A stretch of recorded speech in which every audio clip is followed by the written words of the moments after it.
Hello friends, welcome back to my channel Karthik Telugu news. Friends, ఇవాళ వర్షాలకు సంబంధించి ఒక ఇంపార్టెంట్ అప్డేట్ న్యూస్ అయితే రావడం జరిగింది. దీని గురించి మరిన్ని విషయాలు ఈ వీడియోలో తెలుసుకుందాం. వాతావరణ శాఖ చల్లటి కబురు అందించింది. వర్షాలు లేక అటు రైతులు ఇటు ప్రజలు అల్లాడుతున్న నేపథ్యంలో ఇవాళ రేపు వానలు పడతాయని వాతావరణ శాఖ స్పష్టం చేసింది. బంగాళాఖాతంలో ఏర్పడిన అల్పపీడనం బలపడి 2-3 రోజుల్లో బెంగాల్ మీదుగా తూర్పు భారతం వైపు ప్రయాణించబోతున్నట్లు వెల్లడించింది. దీని ఎఫెక్ట్తో నేడు రేపు ఉత్తర కోస్తాలో మోస్తరు వర్షాలు పడే అవకాశాలున్నట్లు వాతావరణ శాఖ పేర్కొంది. అల్పపీడనం ఉపరితల ఆవర్తనం కారణంగా రుతుపవనాల్లో కదలిక రావచ్చని అంచనా వేసింది వాతావరణ శాఖ.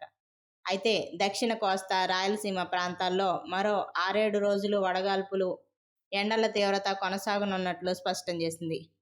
ఇదిలా ఉండగా వర్షాకాలం ప్రారంభమై దాదాపు 2 నెలలు పూర్తయినా కూడా వానలు సరిగ్గా పడకపోవడంతో జనాలు ఉక్కిరిబిక్కిరవుతున్నారు. అటు మొలకెత్తిన పంటలు కూడా ఎండకు మాడిపోతున్నాయి. ఈ క్రమంలో రైతులు కూడా లబోదిబోమంటున్నారు.